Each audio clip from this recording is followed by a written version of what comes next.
ప్రపంచము మూలలకు విస్తరించిన ప్రియమైనటువంటి తెలుగు వారికి అందరికీ కూడా క్రీస్తు నామంలో శుభాభివందనాలు తెలియజేస్తున్నాను. నేటి ధ్యానాంశము లవ్ యాజ్ యువర్ సెల్ఫ్స్. నిన్ను నీవు ప్రేమించినట్లే. మీ దగ్గర బైబిల్స్ ఉన్న ఎడల ఎఫెసీయులకు రాసినటువంటి పత్రిక 5వ అధ్యాయము 28, 29 వచనాలు చదువుకుందాం. Ephesians chapter 5 verses 28 and 29. అటువలనే పురుషులు కూడా తమ సొంత శరీరములను వలె తమ భార్యలను ప్రేమింపబద్ధులై ఉన్నారు. తన భార్యను ప్రేమించువాడు తన్ను ప్రేమించుకొనుచున్నాడు. తన శరీరమును ద్వేషించే వాడెవడును లేడు గాని ప్రతివాడును దానిని పోషించి సంరక్షించుకొనును. In the same way, husbands should love their wives as their own bodies. He who loves his wife loves himself. After all, no one ever hated his own body, but he feeds and cares for his body, just as Christ does the church. కాబట్టి ప్రియులారా, ఈ యొక్క వాక్యంలో మరి ముఖ్యంగా నిన్ను నీవు ప్రేమించినట్లు అంటే మన యొక్క అవసరాలను మనం ఏ రీతిగా శ్రద్ధ చేసుకుంటామో అలాగనే మన యొక్క జీవిత భాగస్వామిని కూడా అదే శ్రద్ధతో, గౌరవంతో, శ్రద్ధతో చూసుకోవలసినటువంటి అవసరత ఎంతైనా ఉంటున్నది. ఇది ఏదో స్వార్థంతో కూడుకొనినటువంటిది కాదు, కానీ మన యొక్క భాగస్వామి ప్రాముఖ్యత కలవారని దేవుని దృష్టితో గుర్తించటం పిల్లలు. It is not selfishness, it's godly recognition that your spouse matters. కాబట్టి పిల్లరా, మనం తెలుసుకోవాల్సింది ఏంటి అంటే మన యొక్క జీవిత భాగస్వామి నిజముగా చాలా ప్రాముఖ్యమైనటువంటి వారు, విలువ కలవారు అని తెలుసుకోవటం పిల్లరా. 3 ప్రాముఖ్యమైనటువంటి అంశాలు. మొట్టమొదటిగా ఫీడ్, నరిష్ యువర్ స్పౌజ్, పోషించటం పిల్లల, మీ భాగస్వామిని పోషించటం. Looks like feeding, meeting needs with intentional care. కాబట్టి పిల్లల, ప్రేమ అంటే పోషించటం, ఉద్దేశపూర్వకంగా శ్రద్ధతో అవసరాలను తీర్చటము. మరి ఏ రీతిగా అంటే we can encourage, communicate, support and help our spouse feel emotionally full. కాబట్టి పిల్లలు, మనం ప్రోత్సహించాలి, మాట్లాడాలి, సంభాషిస్తుండాలి, సహాయం చేయాలా. ఈ రీతిగా మన యొక్క భాగస్వామి హృదయంలో పూర్తిగా ఆ యొక్క అనుభూతి పొందేలా చూడటం పిల్లలు.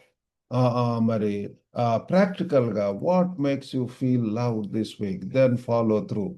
కాబట్టి ఈ వారంలో ఏ రీతిగా మరి నీకు ప్రేమతో చేసేటటువంటి ఏంటిది అని అడిగి మరి చేయటం అనేటటువంటిది. ఫీడింగ్. రెండవది ఆనర్, గౌరవించటం. చెరిష్ విత్ రెస్పెక్ట్, గౌరవంతో ప్రేమించండి. Love is also honour, valuing your spouse's worth. ప్రేమ అంటే గౌరవము, మరి మన యొక్క భాగస్వామి యొక్క విలువలను గుర్తించటం పిల్లారా.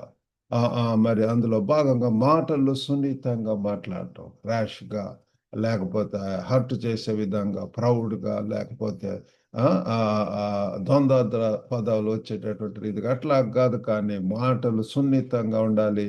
మన యొక్క స్వరాన్ని కాపాడుకోవాలి. గౌరవం అనేటటువంటిది ఇవ్వవలసినటువంటి వారు ఉండాలి. వారిని పక్కన పెట్టకుండా మరి చూసుకోవాలి. వారిని నెగ్లెక్ట్ చేయటం కానివ్వండి, లేకపోతే అవన్నీ కూడా మన యొక్క జీవితంలో ఉండకూడదు. కాబట్టి choose one respectful action today. ఈరోజు ఒక మంచి గౌరవపదమైనటువంటి చర్యను ఎంచుకునే, gentle word, appreciation or listening without interrupting. కాబట్టి పిల్లలు, ఈరోజు ఒక గౌరవ చర్య చేయటానికి పూనుకుందాం. ఒక సున్నితమైనటువంటి మాట, అభినందన లేక అంతరాయం లేకుండా వినటం అనేటటువంటిది. కాబట్టి ఫీడింగ్, ఆనర్.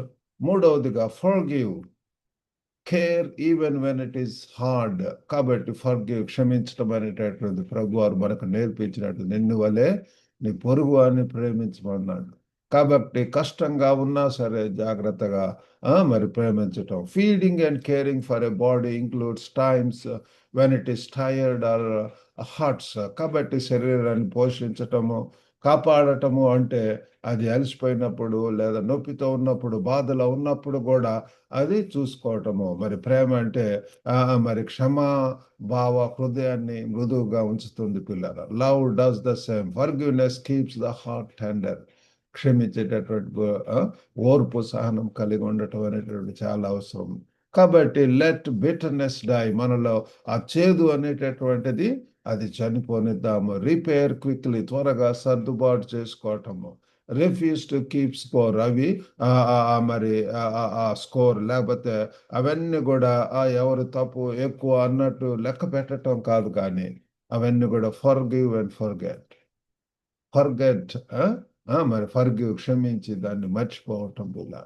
కొంతమంది అదే పనిగా మరి అవి తవ్వుతూ ఉంటారు, వాటిని గురించి ఆలోచిస్తూ ఉంటారు, బాధపడుతూ కుంగిపోతూ కుమిలిపోతూ ఉంటుంటారు. కాబట్టి వాటికి స్కోప్ ఇవ్వకుండా సాతాను ఎప్పుడు కూడా మనలో అటువంటి అబద్ధత స్వభావం, అధైర్యము, ఎంతో కుంగిపోయేటటువంటిది, డిసప్పాయింట్మెంట్స్, డిజెక్టెడ్ మోడ్, ఇవన్నీ కూడా ఉంటుంది. కానీ ప్రభు అయితే ఎల్లప్పుడూ స్తుతించుడి, ఒకరినొకరు ప్రేమించుకోవటం, నిన్ను వల్ల నీ పొరుగువారిని ప్రేమించడం. ఆ రీతిగా బైబిల్ యొక్క వాక్యం ఎంతో మన యొక్క యాటిట్యూడ్లో, మన యొక్క మరి రెస్పాన్సెస్లో, వీటన్నిటిలో కూడా మరి ఆ రీతిగా పాజిటివ్గా ఉండాలని ప్రభు వారు కోరుకుంటున్నాడు. కాబట్టి before you go about your day, take 30 seconds. రోజు పనులకు వెళ్లే ముందు మరి కొన్ని సెకండ్స్ ఈ రీతిగా ఆలోచించండి. Name one need you can meet for your spouse today. నీ యొక్క భాగస్వామిని తీర్చగలిగినటువంటి ఒక అవసరాన్ని గుర్తిద్దాం. రెండవదిగా offer one act of care. ఒక ప్రేమ చర్య చేయటానికి, ఒకటి మంచి మాట, మెసేజ్, మరి అప్రిషియేషన్, మరి ఏదైనా సరే పనిలో సహాయం చేయటం, సహకరించటం అనేటటువంటిది. Pray for them. వారి కోసం ప్రార్థన చేయటం అనేటటువంటిది.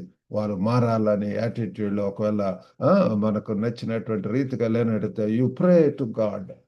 That is very important. Instead of arguing, instead of going for fightings, quarreling, ఇట్లాంటివి కాకుండా మనము ప్రార్థన చేయవలసినటువంటి, దేని గురించి చింతించకండి, కానీ ప్రార్థన విజ్ఞాపనలతో మీ యొక్క విన్నపములను దేవునికి తెలియజేయడని వాక్యం చెప్తుంది పిల్లారా.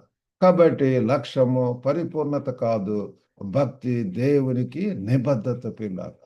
ఇది మనం గుర్తుంచుకుందాం. కాబట్టి ముగింపులో గాడ్స్ ఇన్స్ట్రక్షన్ ఈస్ క్లియర్. దేవుని యొక్క బోధ లేకపోతే బైబిల్ యొక్క వాక్యం ఎంతో స్పష్టంగా ఉంటుంది పిల్లల. Real love isn't occasional, it's consistent and nourishing. నిజమైనటువంటి ప్రేమ అప్పుడప్పుడు కాదు, కానీ అది స్థిరంగా ఉండే, పోషించేటటువంటి ప్రేమ పిల్లల. యాజ్ ఎఫిషియన్స్ రిమైండ్స్ అస్, ఈ యొక్క ఎఫీసీలకు రాసినటువంటి ఈ యొక్క వాక్యం ప్రకారం మన యొక్క సొంత శరీరాన్ని ఎవరు కూడా ద్వేషించరు. కాబట్టి వారు దానిని పోషించి కాపాడుకుంటారు. మన యొక్క దేహంని ఏ రీతిగా, శరీరాన్ని ఏ రీతిగా మనం పోషించి కాపాడుకుంటామో, జాగ్రత్తగా ఉంటామో, అదే రీతిగా మన యొక్క జీవిత భాగస్వామి, you both become one flash. కాబట్టి ఇద్దరు ఏక శరీరులు అయ్యారు. కాబట్టి you need to take care of your better half. That is very important. వారు బలహీనమైనటువంటి ఘట్టమని ఎరిగి వారిని ప్రేమించటం, ఆదరించటము, ఘనపరచటము, సంరక్షించటము, మరి అవి చేయవలసినటువంటి వారం. So as you love your spouse as your selfs, you express Christ love. కాబట్టి ఆ రీతిగా మన యొక్క మరి భాగస్వామిని ప్రేమించడం ద్వారా అదే రీతిగా పిల్లల మనం కూడా దేవుని యొక్క ప్రేమను స్టడీ, థాట్ఫుల్ అండ్ హీలింగ్ క్రీస్తు యొక్క ప్రేమను చూపిస్తాము. స్థిరంగా, ఆలోచన పరంగా మరి స్వస్థపరిచే అటువంటి రీతిగా పిల్లల. కాబట్టి దేవుడి యొక్క వాక్యమును దీవించిన గాక. చిన్న ప్రార్థన చేసుకుందాం. పరిశుద్ధుడైనటువంటి మా ప్రేమ గల ప్రభువా, గొప్ప నాయన తండ్రి, మాకు ఇచ్చినటువంటి జీవిత భాగస్వామిని బట్టి వందనాలు. వారిని ప్రేమించడానికి ప్రభా, మా యొక్క శరీరం వల్లే ప్రభా, గొప్ప నాయన తండ్రి, వారిని కూడా ఫీడ్ చేయటానికి, ఆనర్ చేయటానికి, రెస్పెక్ట్ చేయటానికి, ఫర్గివ్ చేయటానికి ప్రభా సహాయం చేయండి. ఈ దినాలు ఎన్ని కుటుంబాలలో బ్రేకప్ అవుతున్నాయి, రిలేషన్షిప్స్లో సంబంధాల్లో తండ్రి సరైనటువంటి మంచి ప్రాపర్ కమ్యూనికేషన్ లేకుండా మిస్అండర్స్టాండింగ్స్తో ప్రభు దేవా తండ్రి ఎంత ప్రేమ గల ప్రభు తండ్రి అది పిల్లలకు తండ్రి అది ఎఫెక్ట్ ఇస్తుంది ఆయన మీరే సహాయం చేయండి. ఆ ఉన్నతమైనటువంటి ప్రభు మరి మీ యొక్క పిలుపునకు లోబడి తండ్రి ప్రభు ప్రేమించడానికి సహాయం చేయమని వేడుకుంటున్నాం ప్రభు. Help us to have patience, kindness and faithfulness today. దినమందు ప్రభు మాకు ఆ సహనాన్ని, ఆ దయను, నమ్మకత్వాన్ని దయచేయండి. వీరించున్న ప్రతి ఒక్కరిని కూడా దర్శించిన వారి కుటుంబాల్లో మీ సమాధానం దయచేయండి. దాంపత్య జీవితంలో విలువలు నేరుగి ప్రభు ఒకరినొకరు ప్రేమించుకుంటూ, సహకరించుకుంటూ, సమాధాన పడుతూ తండ్రి క్షమించుకుంటూ తండ్రి ముందుకు వెళ్ళటానికి సహాయం చేయండి. మీరు ఇచ్చినటువంటి ఒక్క జీవితం గణపరచడానికి సహాయం. ఇంకా ఎంతమంది వారి కొరకు సిద్ధపడుతున్నారు, సాటి అయినటువంటి జీవిత భాగస్వాముల కొరకు ఎదురు చూస్తున్న వారికి కూడా మీరే తండ్రి మంచి జీవిత భాగస్వాములు దయచేయండి. దినదేవులతో నింపి పంపమని యేసుక్రీస్తు అతి పరిశుద్ధ నామమున అడిగి వేడుకొంచున్నాం తండ్రి. ఆమేన్. God bless you all. Have a good day.